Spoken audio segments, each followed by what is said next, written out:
Hello everyone, स्वागत है आप सभी का एक बार फिर से हमारे चैनल पे। और आज हम लोग कैलकुलस का सारा फिजिक्स में जितना भी एप्लीकेशन होता है वो देखेंगे। पिछले वीडियो लेक्चर में हम लोगों ने वेक्टर्स को देखा था और अभी हम लोग कैलकुलस देखते हैं। ये वीडियो लेक्चर 3 पार्ट्स में डिवाइडेड होंगे। पहला लिमिट्स, दूसरा डिफ्रेंसिएशन और तीसरा इंटीग्रेशन। यहाँ हम लोग ज़्यादा डिटेल्स में नहीं जाएंगे, जितना फिजिक्स में ज़रूरत है उतना ही पढ़ेंगे। तो चलिए पहले हम लोग लिमिट्स देख लेते हैं। So what is limit? Let us assume any function y is equal to f x in variable x। मतलब यहाँ कोई फंक्शन है y is equal to f x. Function क्या होता है? Function is just like a machine, let's say, which when you give some input, आप कुछ डालते हैं तो ये कोई आउटपुट देता है कुछ पर्टिकुलर काइंड का। जैसे कि आप अगर एक पेड़ है उसमें पानी डालते हैं तो जो पेड़ है वो आपको फ्रूट देता है। तो यहाँ आपका इनपुट हो गया पानी और आउटपुट हो गया fruit. So this is that tree is your function. So let's go ahead. If at a fx is equal to indeterminate, then we consider that values which are very close to a but not exactly a। यहाँ पे अगर इस function में हम लोग a डालते हैं input में, तो अगर कोई इनडिटर्मिनेट वैल्यू आता है, इनडिटर्मिनेट मतलब कि जिसका कोई एग्जैक्ट मीनिंग ना हो, मीनिंगलेस वैल्यू आता है, तो हम लोग उन वैल्यूज़ को देखेंगे जो वेरी नियर है a के। Now these values will tend to give a unique result, and that unique result so obtained is what we call as the limit of fx at x is equal to a। We write it as limit lim। यहाँ पे lt भी लिख सकते हैं, but more convenient is lim। So we write lim x tends to a here down and fx here। ऐसे इसको represent किया जाता है। अब हम लोग समझते हैं एक सिंपल डायग्राम से। ये अगर कोई लाइन है, नंबर लाइन, और यहाँ पे आता है 5, तो यहाँ पे 4 है, यहाँ पे 6 है। तो अगर 5 पे हम लोग को एग्जैक्ट वैल्यू नहीं आ रहा है तो हम लोग वेरी नियर जाएंगे, मतलब 4.5 और 5.5। तो इतना नियर कि बहुत ज़्यादा नियर हो, जैसे कि 4.999, एंड यहाँ पे इस साइड से 5.000 और लास्ट में 1, but not exactly 5।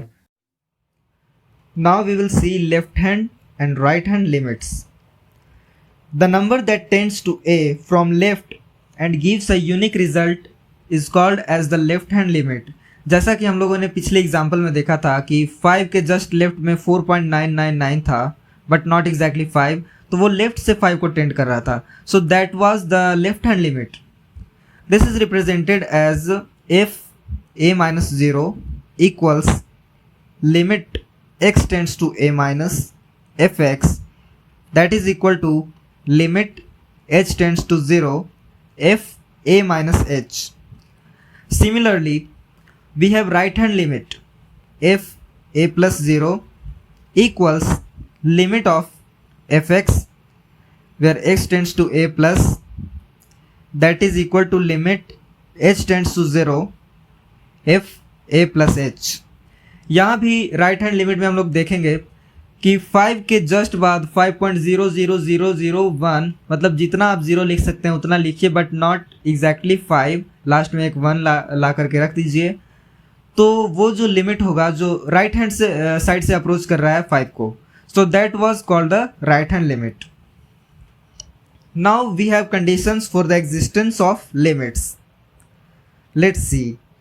Limit of fx where x tends to a exists only if, मतलब कोई भी लिमिट तभी एग्जिस्ट करेगा जब ये 2 कंडीशंस को फुलफिल करता है।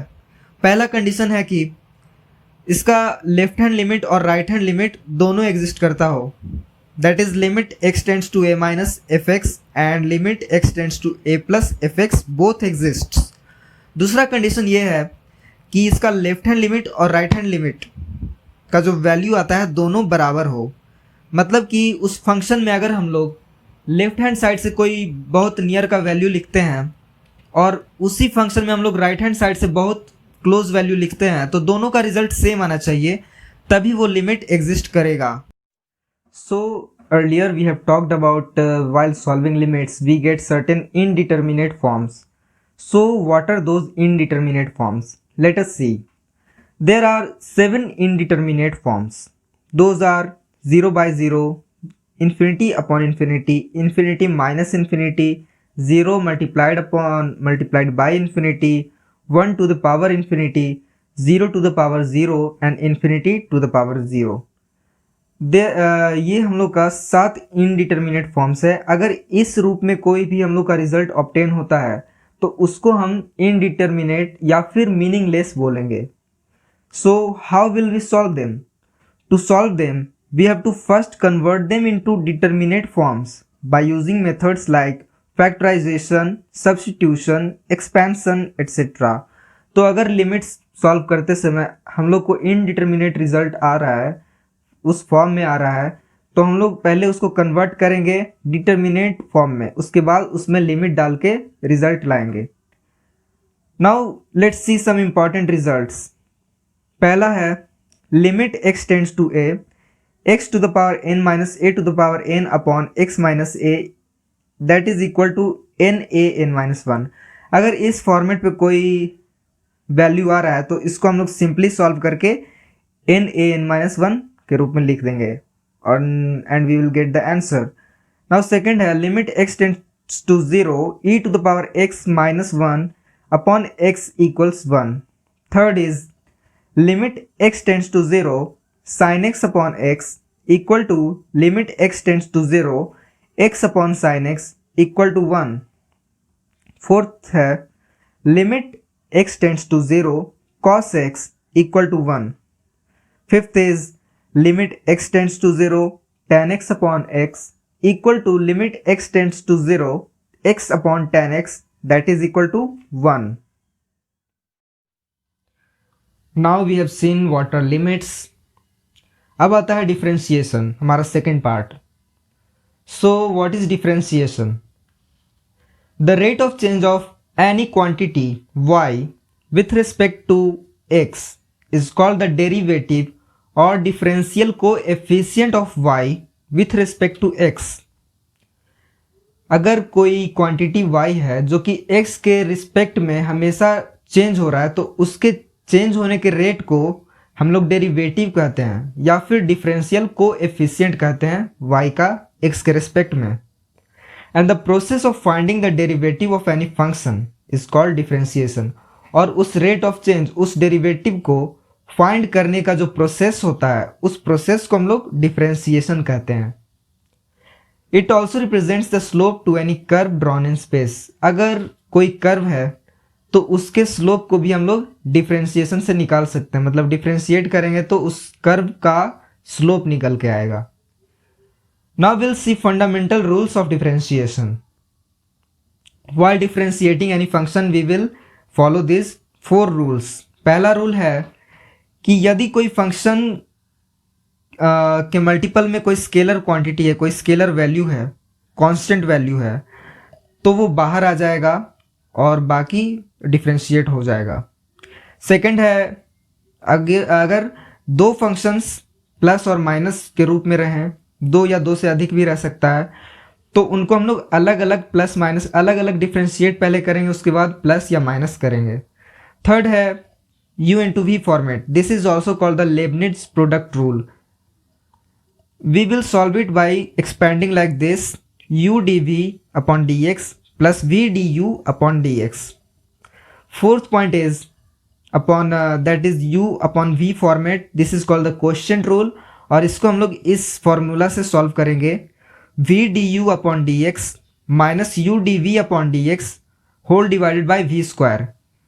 मतलब जो न्यूमरेटर है जो डिनोमिनेटर है वो पहले आएगा और फिर न्यूमरेटर का डिफरेंशिएशन करेंगे।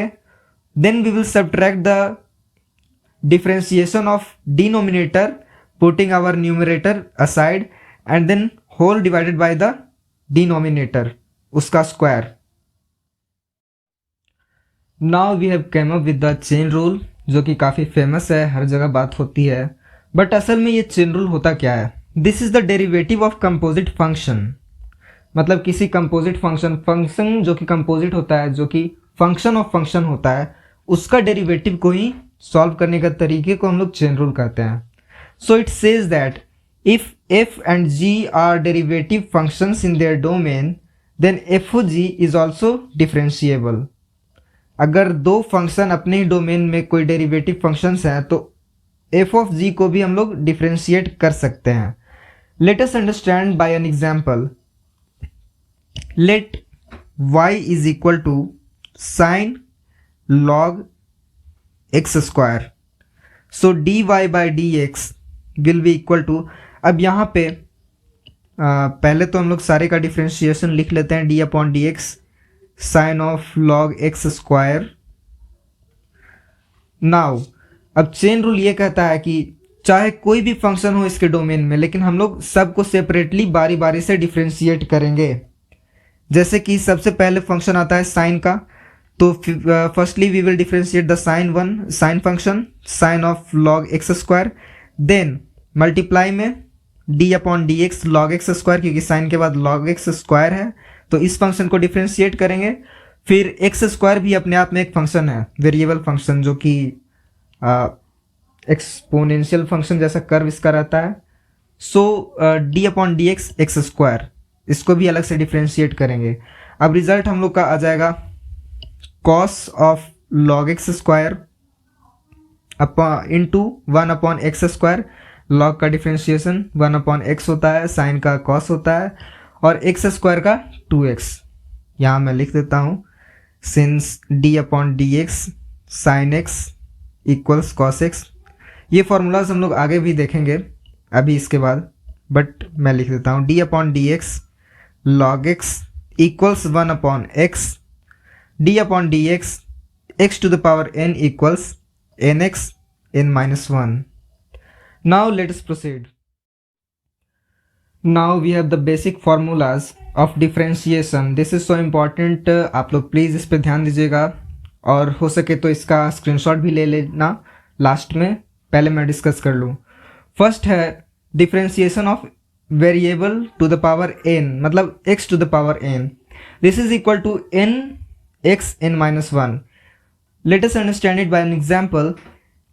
x to the power 5, इसका डिफ्रेंशिएशन हो जाएगा 5x to the power 5 minus 1, that is 5x to the power 4, क्योंकि 5 यहाँ था जो कि यहाँ आ गया, और 5 जो पावर में था उसमें से एक घट गया. So we get 5x to the power 4. Second है कोई भी कांस्टेंट फंक्शन का डिफ्रेंशिएशन 0 होता है. थर्ड है e to the power x, exponential का डिफ्रेंशिएशन वहीं सेम रह जाता है, e to the power x. Fourth is a to the power x, मतलब a यहाँ पे कोई कांस्टेंट है और x वेरिएबल है, तो कांस्टेंट का पावर वेरिएबल का डिफ्रेंशिएशन होगा a to the power x log a. यहाँ पे e का सिग्निफिकेंस ये है कि log जो है यहाँ नेचुरल log है. So fifth point is d upon d x log x का डिफ्रेंशिएशन 1 अपॉन x होता है. सिक्स्थ है log ax, यहाँ देखिए बेस कुछ और है, तो हम लोग चेंज ऑफ बेस फार्मूला से भी कर सकते हैं इसका डिफ्रेंशिएशन, जो कि लॉगरिथम्स में हम लोग को पढ़ना है. So this is equals to 1 upon x log e to the base a, and we can write it as 1 upon x, और बेस चेंज करके ये डिनोमिनेटर में आ जाता है log e a. यहाँ पे बेस चेंज हो गया, पहले a था अब e हो गया. अब हमारा सातवां फार्मूला आता है sin x, इसका डिफ्रेंशिएशन होता है cos x. Eighth one is cos x, इसका डिफ्रेंशिएशन होता है minus sine x. tan x का डिफ्रेंशिएशन होता है sec square x. cot x का डिफ्रेंशिएशन होता है minus cos x square x.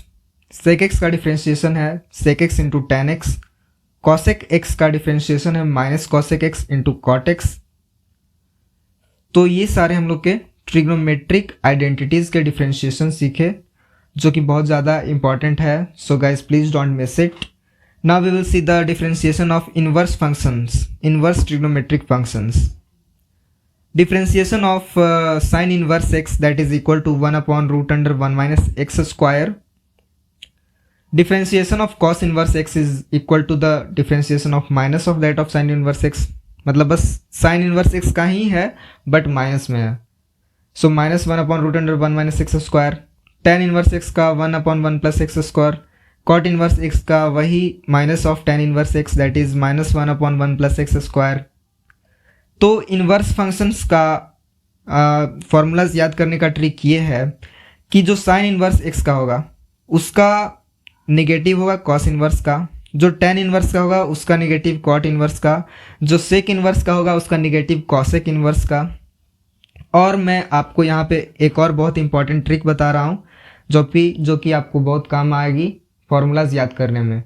वो ट्रिक ये है कि जो भी फंक्शन है ट्रिग्नोमेट्री में, जैसे कि कॉस है, कॉट है, कॉसेक है, ये सारे क्या हैं, सी से शुरू होते हैं। तो इन सारे का डिफ्रेंशिएशन है वो हमेशा नेगेटिव से शुरू होगा।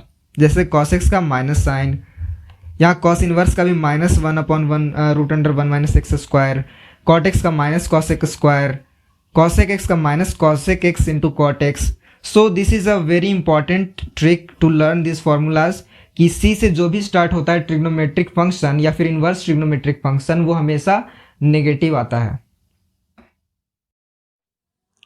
अब हम लोग का 17th फॉर्मूला आता है सेक इनवर्स x का डिफ्रेंशिएशन, जो कि होता है 1/mod x√(x² - 1) और कॉसेक इनवर्स x का -1/mod x√(x² - 1). So now we will start our third part of this. Please stay focused.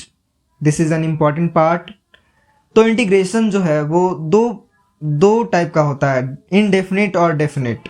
Indefinite जो है वो होता है बिना लिमिट के लिए हुए इंटीग्रेशन को हम लोग इनडेफिनिट कहते हैं, that is without taking limits. And definite जो है उसमें हम लोग प्रॉपर लिमिट्स लेते हैं, प्रॉपर वैल्यूज लेते हैं जिसके बीच इंटीग्रेट करते हैं, हम लोग समेशन करते हैं। इंटीग्रेशन का मतलब समेशन भी होता है। Let's see head. Integration is also called as anti differentiation. तो इंटीग्रेशन जो प्रोसेस है वो कुछ खास नहीं है, बस डिफ्रेंशिएशन का इनवर्स प्रोसेस है। It is the reverse process of differentiation. Now, it can also be understood as the summation of a large number of small quantities that we cannot sum up by simple algebraic methods. तो integration जो है वो simply summation भी कह सकते हैं उसको, क्योंकि हम लोग जो स्मॉल क्वांटिटीज बहुत लार्ज नंबर में हो जिसको हम लोग एल्जेब्राइक मेथड से सम अप नहीं कर सकते हैं, तो उन जैसे क्वांटिटीज को हम लोग इंटीग्रेशन से सम अप करते हैं। तो अब हम लोग देखते हैं कि इंटीग्रेशन समेशन कैसे है। Let's understand it by an illustration here. This is our x axis, this is y axis and this is the origin. और ये कर्व है स्पेस में जो कि कोई फंक्शन एफ एक्स का है। यहाँ पे अगर हम लोग चाहें कि इस कर्व का इस पर्टिकुलर पॉइंट ए और पॉइंट बी के बीच एरिया निकालें तो कैसे निकालेंगे? हम लोग को कोई ऐसा पर्टिकुलर फॉर्मूला तो है नहीं इस टाइप के फिगर का एरिया निकालने का। So we will use integration. Let us take a smaller part here, this is d x. और ये देखने में थोड़ा रेक्टेंगुलर लगेगा आपको, तो रेक्टेंगल का एरिया क्या होता है? Length into breadth. यहाँ पे ये एफ एक्स है और ये पूरा का विड्थ डी एक्स है। तो अगर एफ एक्स और डी एक्स करें हम लोग तो इस छोटे से पोर्शन का एरिया तो निकाल सकते हैं। तो अब पूरे फिगर का एरिया हम लोग कैसे निकालेंगे? तो यहाँ पे डेफिनेट इंटीग्रेशन यूज होता है। This is area is equal to integration of f x d x और ए से बी तक हम लोग समेशन करेंगे, that is integration with taking limits a and b. So this will give the area of this closed figure, area under this curve, and this is a wide application of integration. When we study mathematics, we will see it. Now we will see basic rules for integration. First rule is d upon dx, integration of fx dx, मतलब differentiation of integration of that function, ये हमको वापस वो function ही दे देगा। Second है कोई constant और function का मल्टीपल में इंटीग्रेशन हो तो कांस्टेंट बाहर चला आएगा और फंक्शन का इंटीग्रेशन हो जाएगा। थर्ड है अगर प्लस माइनस रहे, मतलब समेशन और सब्ट्रैक्शन रहे बहुत सारे फंक्शन का, तो उस पूरे का इंटीग्रेशन को हम लोग स्प्लिट करके अलग अलग कर लेंगे और फिर सम अप या फिर सब्ट्रैक्ट करेंगे। अब हम लोग कुछ रिजल्ट्स, कुछ फार्मूलाज देखते हैं इंटीग्रेशन के, जिनके हेल्प से हम लोग फर्दर क्वेश्चंस बनाएंगे। पहला है integration of x to the power n। तो इसका वैल्यू आता है x to the power n plus one upon n plus one plus c यहाँ पे कोई कांस्टेंट है क्योंकि ये इनडेफिनिट इंटीग्रेशन है, मतलब कि लिमिट्स नहीं लिया हुआ इधर, तो c आ जाएगा प्लस में। अगर ये डेफिनेट इंटीग्रेशन रहता तो प्लस c लिखने का ज़रूरत नहीं था, बट इनडेफिनिट में आप लोग प्लस c ज़रूर से लिखेंगे, this is so important. Second one is the integration of 1 upon x dx that is equal to log x plus c। यहाँ पे जैसा कि हम लोग जानते हैं log x का डिफ्रेंशिएशन होता है 1 अपॉन x, सो 1 अपॉन x का इंटीग्रेशन हो जाएगा log x, because integration is nothing but the reverse process of differentiation. एक और बात यहाँ पे मैं बताना चाहूँगा कि कई बच्चे देखते हैं कि log mod x लिखते हैं, तो mod का यहाँ पे सिग्निफिकेंस कुछ नहीं है, लिखने की ज़रूरत ही नहीं है mod, because log is always taken for positive values. तो हम लोग को इसको पॉजिटिव बनाने का क्या नीड है, जब log हमेशा पॉजिटिव का लेते हैं, नेगेटिव का log तो डिफाइन ही नहीं है। So we can just write it as log x not log mod x। Third है e to the power x का इंटीग्रेशन, जो कि e to the power x ही होता है, क्योंकि e to the power x का डिफ्रेंशिएशन भी e to the power x ही होता है। Fourth is a to the power x का integration that is equal to a to the power x upon log a, sine x का minus cos x का sin x, sec square x का tan x, cos x square x का minus cot x, sec x into tan x का sec x और cosec x into cot x का minus cos x। I am hoping that you all are relating with this inverse process of differentiation, क्योंकि यहाँ पे सारे formulas में आप लोग गौर करिए कि ये सारे डिफरेंशिएशन के फार्मूलाज का उल्टा है। जैसे कि डिफरेंशिएशन ऑफ cos x आता था माइनस sin x, तो यहाँ पे इंटीग्रेशन ऑफ sin x आएगा minus cos x। So this trick will help you to remember this formulas. So finally we will end up this video lecture by seeing some examples of integration, ताकि आप लोगों को अच्छे से integration समझ में आ जाए। हम लोग एक इंडेफिनिट इंटीग्रेशन का एग्जांपल देखेंगे और एक डेफिनेट का। चलिए पहले इंडेफिनिट का देख लेते हैं। So let us suppose there is a function, polynomial function x to the power 5 plus x to the power 4 minus x cube, इसका integration dx that is equal to, क्योंकि प्लस और माइनस को हम लोग स्प्लिट कर सकते हैं तो अलग अलग कर लेंगे, integration of x to the power 5 dx plus integration of x to the power 4 dx minus integration of x to the power 3 dx। अब हम लोग जानते हैं कि x to the power n का इंटीग्रेशन होता है x to the power n plus 1 और divided by n plus 1। So x to the power 5 का इंटीग्रेशन होगा x to the power 5 plus 1 upon 5 plus 1 plus x to the power 4 plus 1 upon 4 plus 1 minus x to the power 3 plus 1 upon 3 plus 1 plus c, क्योंकि constant देना जरूरी है since it is an indefinite integration. So we get the final result as x to the power 6 upon 6 plus x to the power 5 upon 5 minus x to the power 4 upon 4 plus c। This is our answer. Now second है definite integration का example. Let us consider a polynomial function x cube minus x square dx, और इसका integration करते हैं हम लोग limit लेके 2 से 4 के बीच। तो this is equal to 4 x cube d x minus limit of integration of x square d x under limit 2 and 4। अब इसको हम लोग सॉल्व करेंगे तो एक्स क्यूब का होता है एक्स 3 प्लस 1 पावर में अपॉन 3 प्लस 1, और लिमिट आएगा ब्रैकेट ऐसा लास्ट ब्रैकेट और बाहर में 2 और 4 सेम टू सेम ऐसे लिखेंगे, माइनस ब्रैकेट के अंदर x to the power 2 plus 1 upon 2 plus 1 और ब्रैकेट के बाहर 2 और 4।